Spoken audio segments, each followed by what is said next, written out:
Glória a Deus. Eu quero ministrar sobre o tema o download e o upload do Espírito. Olha só, hein? Você que está aí no culto online, escreve a hashtag aí, download do Espírito. Chegando o dia de Pentecostes, estavam todos reunidos num só lugar. De repente veio do céu um som, como de um vento muito forte, e encheu toda a casa na qual estavam assentados. E viram que parecia línguas de fogo, que se separaram e pousaram sobre cada um deles.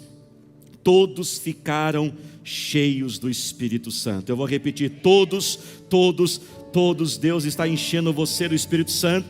Deus está enchendo a tua casa agora, esta sala, esta cozinha, esse escritório, este carro. Deus está enchendo você do Espírito Santo. E começaram a falar em outras línguas, conforme o Espírito os capacitava.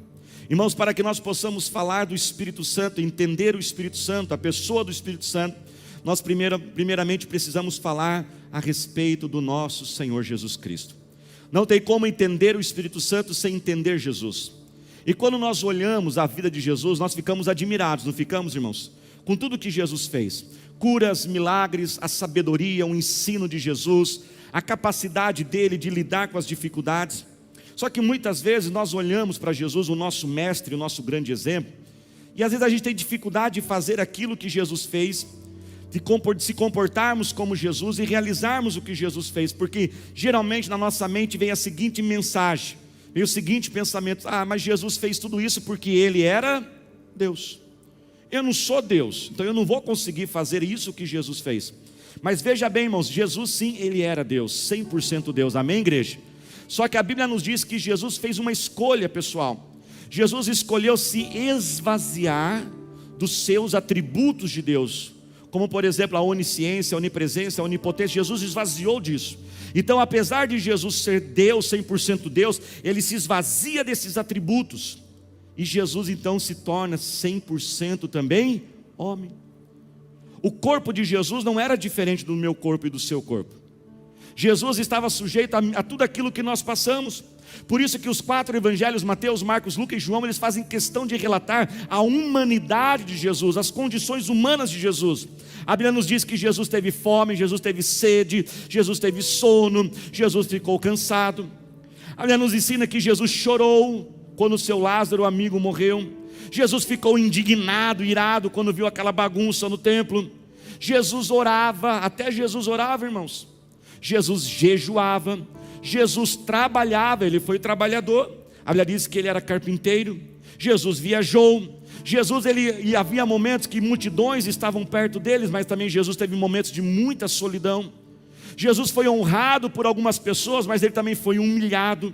Jesus foi injustiçado. E por que a Bíblia faz questão de registrar tudo isso? A Bíblia faz questão de registrar toda essa humanidade de Jesus, para dizer algo para nós, dizer: olha, Jesus fez tudo o que Ele fez, não porque Ele era Deus, mas porque Ele era homem como você e a mim. Mas só que sobre Jesus havia uma gloriosa presença do Espírito Santo, havia uma quantidade enorme do poder e da unção, uma carga especial do Espírito Santo estava sobre Jesus. Jesus fez o que Ele fez porque o Espírito Santo estava sobre Ele e o capacitava a fazer isso.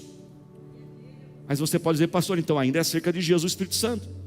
Mas preste atenção, isso quer dizer que também nós podemos fazer, porque da mesma forma que Jesus tinha esse corpo que nós temos, Jesus tinha as limitações que nós temos, Jesus tinha as paixões que nós temos, mas Jesus tinha o Espírito Santo que capacitava. A grande notícia é que o Espírito Santo também, esse mesmo Espírito Santo que capacitou Jesus, Ele também está disponível a todos nós.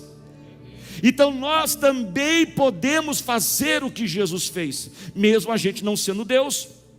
Jesus declarou isso lá no livro de João, capítulo 14, versículo 12, e diz o seguinte: digo-lhes a verdade, aquele que crê em mim fará também as obras que eu tenho realizado. Olha o que Jesus falou: os que creem em mim também podem fazer isso. Os que creem em mim podem vencer, podem romper, podem superar as lutas. Os que creem em mim podem ser usados para cura, milagre e transformação, porque quem fazia isso era o Espírito Santo, e Jesus, Ele também pode fazer. Só que veja bem, apesar de Jesus poder fazer tudo isso pelo Espírito Santo, amém, igreja? Jesus ainda estava limitado às condições humanas. Jesus fazia obras extraordinárias, mas Jesus tinha muitas limitações. Uma limitação básica: Jesus não poderia estar em 2 lugares ao mesmo tempo. Você já viu alguma vez Jesus em 2 lugares ao mesmo tempo? Não. Ou Jesus estava na Judéia e ia para a Galiléia, da Galiléia ele ia para Samaria, depois ele ia para Jerusalém. Por quê? Ele estava cheio do Espírito Santo, mas ele estava limitado. Agora, como que o amor de Deus, a graça de Deus, o poder de Deus alcançariam todos os povos da terra, e não ficasse somente naquela pequena região ali da Palestina, em Jerusalém, em Israel? Como que ele poderia chegar em todos os lugares, se Jesus estava cheio do Espírito Santo, mas ele também estava limitado às condições humanas? No livro de João, capítulo 16, Jesus responde isso. Ele fala assim: olha, sabe do que? Eu preciso ir ao Pai, eu preciso deixar vocês, porque enquanto eu estiver aqui, eu vou ter que fazer tudo eu, e o Espírito Santo vai me capacitar. Mas quando eu chegar ao Pai, eu pedirei ao Pai que o Espírito Santo que está sobre mim e me capacita a fazer isso, ele virá sobre todos vocês. Todos vocês receberão essa presença do Espírito Santo. E agora, irmãos, a presença de Deus, o Evangelho, o amor, a graça, o poder do Senhor não estava mais limitado a uma pequena região, mas agora esse poder, esse amor pode chegar aos 4 cantos da terra, a todas as nações, através de cada crente. Aonde chega um crente, o Espírito Santo chega com ele. Nós carregamos o Espírito Santo em nós. Você pode dar glória a Deus por isso? Jesus falou: eu estou com vocês, mas quando o Espírito Santo vier, ele não estará com vocês, mas ele estará o quê? Em vocês. Não é mais um relacionamento exterior, mas agora é um relacionamento interior. Jesus está em mim e eu estou nele, o Espírito Santo está em mim, e aonde eu chego, esse poder se manifesta. E chegou então esse dia, um dia muito especial, quando esse Espírito Santo então foi derramado, como uma promessa que Jesus fez: eu vou pedir ao Pai e ele virá o Espírito Santo sobre todos. E a Bíblia diz que aqueles discípulos estavam todos reunidos num lugar, quando veio aquela presença gloriosa de Deus, e agora aquele Espírito Santo que estava só sobre Jesus, se espalhou por aqueles discípulos, e se espalha até os dias de hoje. Nós podemos dizer, irmãos, que quando aquele Espírito Santo veio e encheu aqueles homens, aquelas mulheres, nós podemos dizer como se fosse o maior download da história. Você pensa que download é algo novo? Jesus já estava fazendo, viu? O que significa o download? Download significa uma expressão, da informática, da internet, que significa carregar para baixo. Nós usamos isso, na nossa linguagem. Eu não sei como que funciona, mas não consigo imaginar como que os negócios fazem lá nos fiozinhos lá. Mas a gente entende o que acontece. Carregamos, nós dizemos: abaixe o celular, abaixe a música no seu celular, abaixe aquele filme, e de repente o Espírito Santo, ele foi derramado sobre todos. E é hora de você receber um download do Espírito sobre você. Quantos querem esse download do Espírito? Levante as mãos, pede agora: derrama Jesus, derrama Jesus. Faz um download agora desse poder, desta unção, esse poder que queima os meus desejos errados, os meus pensamentos, que conserta os meus hábitos, que cura as feridas e traumas da minha alma, que me capacita além dos meus limites. Espírito Santo, venha sobre cada um de nós. Você pode aplaudir e glorificar ao Senhor Jesus.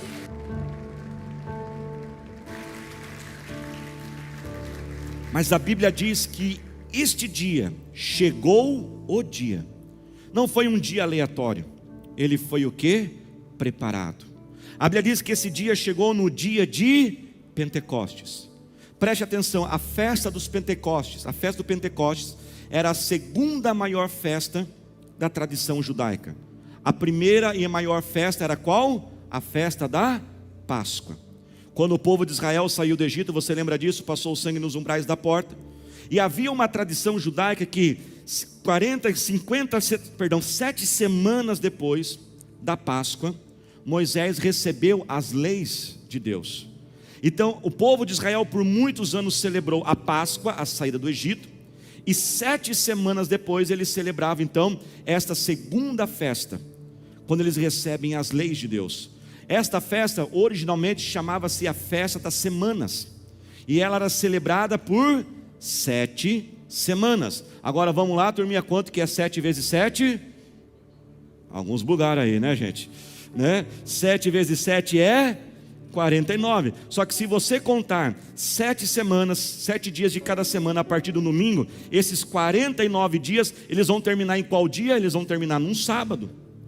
Só que os judeus, eles guardavam o sábado, então eles não podiam fazer uma festa no sábado. Então eles esperavam um dia depois daquele sábado, ou seja, no 50º dia. Então eles celebravam esta segunda festa. Por isso que quando você lê os textos, Jerusalém estava lotada, gente de todo quanto é lado, os peregrinos vieram de todos os povos, eles vinham para a festa da Páscoa e ficavam mais 50 dias. Como o povo de Israel estava debaixo do domínio grego, esse nome, para falar festa 7 semanas ou festa das colheitas, com o tempo ele recebeu um nome grego. E qual foi o nome grego que ele recebeu? A festa do Pentecostes, porque a palavra Pentecostes vem do grego. A palavra Pentecostes, penta, 5, 50. Então, quando o Espírito Santo foi derramado sobre aqueles discípulos, não foi num dia aleatório, não foi num dia por acaso. Deus estava contando os dias. E Deus ainda conta os dias. Jesus prometeu: fiquem em Jerusalém até eles serem cheios do Espírito Santo. E Deus foi contando os dias. 41º, 45º, estou encurtando, 49º, 50. Agora chegou a hora do Pentecostes, o Espírito Santo vir. Deus está contando dias. Deus, Ele tem o tempo dele. Quando nós estudamos, irmãos, sobre o tempo de Deus, nós aprendemos na Bíblia que existe o tempo chamado Cronos, que é o tempo do homem, que vem da palavra, que vai originar a palavra cronológico, cronômetro, que é o dia que nós estamos inseridos, amém? Hoje é dia 2, depois é o dia 3, depois é o dia 4, é 5 horas da tarde, depois é 6 horas, é o cronológico. Mas a Bíblia também fala que existe um tempo que é o tempo de Deus, que não agora é o tempo Cronos, mas é o tempo que? O Kairos.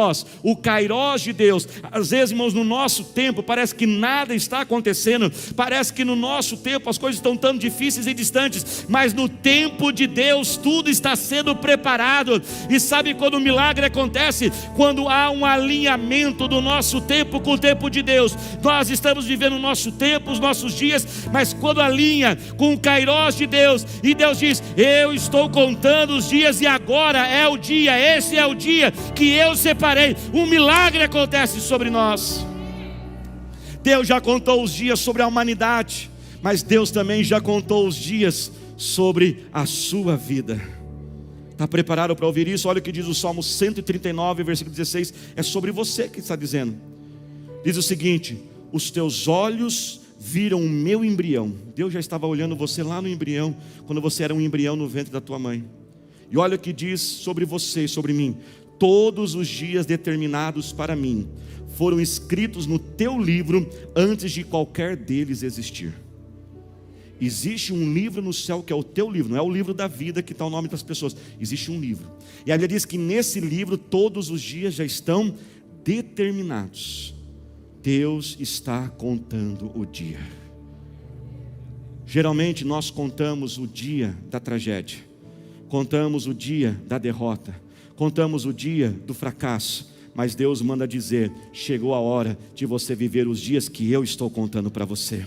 Se houve o dia da demissão, está chegando o dia do novo emprego na sua vida.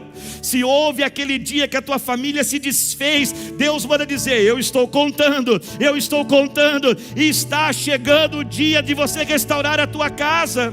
Se houve aquele dia da vergonha, da humilhação, você lembra muito bem aquele dia. Talvez você conta a ele quantos dias já fazem que você passou por aquilo. Você lembra do cenário, você lembra de onde você estava, das pessoas, e você está contando: já fazem tantos meses, já faz tantos anos. E Deus manda dizer: mas eu também estou contando o dia da dupla honra na sua vida. Nós contamos o dia do acidente, nós contamos o dia da tragédia, mas Deus já contou o dia do milagre. Ele está contando os nossos dias. Você pode aplaudir ao Senhor por isso. Aplauda ao Senhor e diga: os meus dias já estão contados. O livro de Atos, irmãos, inicia um novo tempo, uma nova era. O nosso Deus é um Deus de eras, de períodos, de estações, de tempos. E é um Deus que nos leva para novos tempos. e nos leva para novas eras. Deus está constantemente em movimento, e o seu movimento é progressivo, ele é para frente. Não seria estranho, presta atenção, como que a nossa Bíblia está dividida? A nossa Bíblia está dividida em Velho Testamento e Novo Testamento, amém, irmãos? O Velho Testamento começa com Gênesis e termina com Malaquias, o Novo começa com Mateus e termina com Apocalipse. Mas você sabia que não seria estranho se a Bíblia, porque essa divisão de capítulos e livros, isso é algo mais recente, para facilitar nosso entendimento, a gente falar na igreja, olha, abra na página tal, no livro tal. Mas não seria estranho, presta atenção nisso, que os livros de Mateus, Marcos, Lucas e João, eles estivessem no Velho Testamento. Porque Jesus estava na terra, mas ele estava debaixo das leis. Não seria estranho a Bíblia começar o Novo Testamento a partir do quê? De Atos. Porque enquanto que o Velho Testamento começa com Gênesis, presta atenção, Gênesis é uma sombra de Atos. Gênesis é um tipo de Atos, porque como que começa Gênesis? Capítulo 1, versículo 1 diz que a terra era sem forma e vazia, havia uma desordem, não havia estrutura, não havia propósito, mas o Espírito de Deus começou a pairar sobre a terra, e esse Espírito, através da criação de Deus, trouxe ordem e beleza a este mundo. E como que começa o livro de Atos? Começa também sobre o Espírito Santo vindo sobre a vida de homens incultos, homens falhos, homens cheios de defeito, que são cheios do poder do Espírito Santo, começam a operar em sinais e maravilhas. Nasce a igreja. Deus trouxe essa palavra e queima o meu coração, assim como o versículo começa dizendo: chegou o dia de Pentecostes. Deus manda dizer: chegou o dia, chegou o dia, chegou o dia de um novo tempo sobre a sua vida. Eu profetizo: chegou o tempo, um novo tempo de Deus sobre a nossa igreja. Deus está trabalhando, e Ele está levando você a novos sonhos, novos projetos, novas realizações. Vai tomando posse em nome de Jesus, porque o Espírito Santo vem e marca um novo tempo. Quem está dentro, diga amém. Agora, deixa Deus ministrar algo em nosso coração. Quando nós estudamos a vida de pessoas e de povos e nações na Bíblia, a Bíblia mostra para nós que toda vez que uma pessoa ou um povo, ele entrou num novo estágio, num novo tempo, numa nova era, e novos propósitos, novos sonhos, toda vez que eles tiveram que entrar nesse período novo, sempre foram precedidos de tempos muito difíceis. Veja bem, Satanás não é um Deus do lado do mal. Satanás é infinitamente menor do que Deus, e Satanás não sabe o dia que está contado. Ele não sabe. No tempo de Deus já está contado o dia do seu milagre, amém, irmãos? Mas Satanás não sabe quando é esse dia. Só que Satanás, ele consegue descobrir e perceber que está chegando algo. Ele começa a olhar o que Deus está fazendo na sua vida, ele começa a analisar e começa a ver: está para acontecer alguma coisa. Então ele começa a atacar, para você desanimar, para você desistir, para você murmurar. O que precedeu Pentecostes? Pentecostes foi precedido pelo quê? Pela morte de Jesus. Jesus já tinha sofrido antes da cruz. Jesus foi rejeitado, Jesus foi humilhado, mas nada se comparava com a cruz. Mas depois que Jesus passa pela cruz, chega o Pentecostes. Um outro exemplo disso é a vida do rei Davi. Davi, ele passou por lutas que prepararam ele, mas não mudaram a vida dele. Presta atenção nisso. Existem batalhas na vida que não fazem a gente sair de um estágio para o outro. Existem batalhas que são batalhas para preparar a gente, treinar a gente. Agora existem batalhas que fazem a sua vida sair de um lugar para Deus colocar em outro. Existem batalhas que Deus reposiciona a tua vida. Isso é muito forte. Davi matou ursos e leões e ninguém viu. Capacitou, mas a vida dele continua a mesma coisa depois que ele matou ursos e leões. Mas quando ele enfrenta Golias, a vida dele passa por uma virada. Alguns já tomaram posse aí. E depois Davi, ele se torna parte do exército de Israel. E ele começa a crescer como no exército, mas Saul, o rei, começa a ter inveja, ele começa a perseguir. E Davi agora tem que conviver como um fugitivo em cavernas. E Davi vai cansando, porque havia uma promessa, que ainda quando ele era adolescente, que ele seria o rei de Israel, mas já tinham se passado cerca de 15 anos, e a promessa não tinha se cumprido, e na verdade as coisas não estavam melhorando, só estavam piorando, até que chega um dia que Davi, ele sai para uma das batalhas com os seus guerreiros, e quando ele volta para a sua casa, para a sua vila, inimigos tinham invadido, queimaram as casas, roubaram os bens, levaram como escravos esposas e filhos dele e do seu grupo. Aquilo põe Davi para baixo. Davi começa a chorar e não aguenta mais. A Bíblia diz que os próprios guerreiros de Davi começam a se levantar contra Davi, eles querem matar, apedrejar Davi. Mas no livro de 1 Samuel capítulo 30 verso 6, e diz que Davi renovou as suas forças no Senhor. Muitos talvez tenham falado: pastor, eu tenho escutado tantas pregações que Deus vai fazer, mas esse dia nunca chega, será que Ele vai chegar mesmo? Davi renova as forças no Senhor, ele não desiste, ele não para. Sabe o que acontece, irmãos? 3 dias depois, quantos dias? 3 dias depois, Saul morre numa das batalhas, e ele assume o trono como rei de Israel. Ele estava a 3 dias do milagre.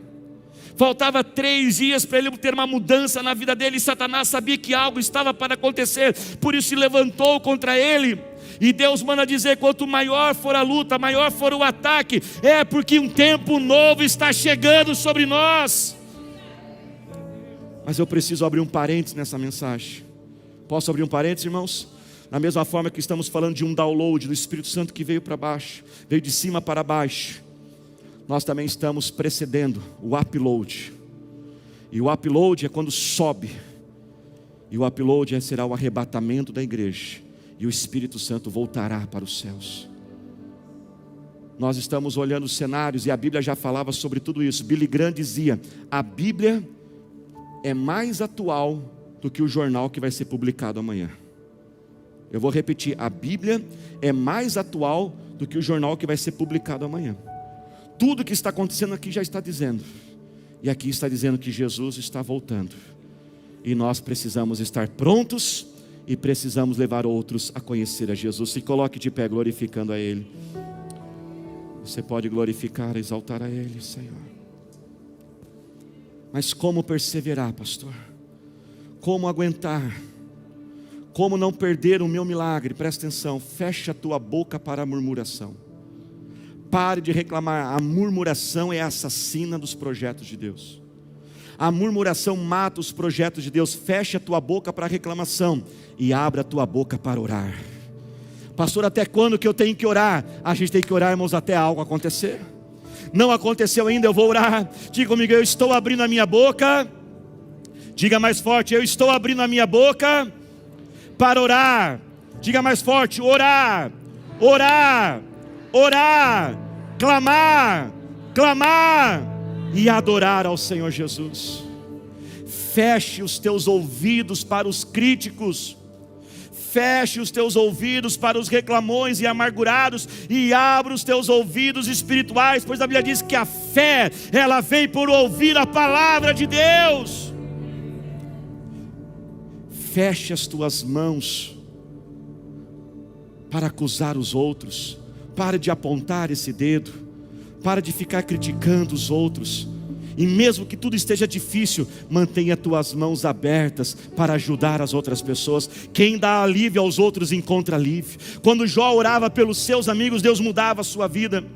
E por último, para a gente conseguir perseverar, e quantos vão perseverar até o dia do seu milagre? Você crê que o seu já está contado esse dia? Abra os teus olhos espirituais.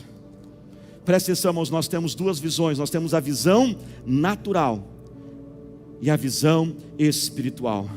E a visão natural está olhando um monte de coisa negativa.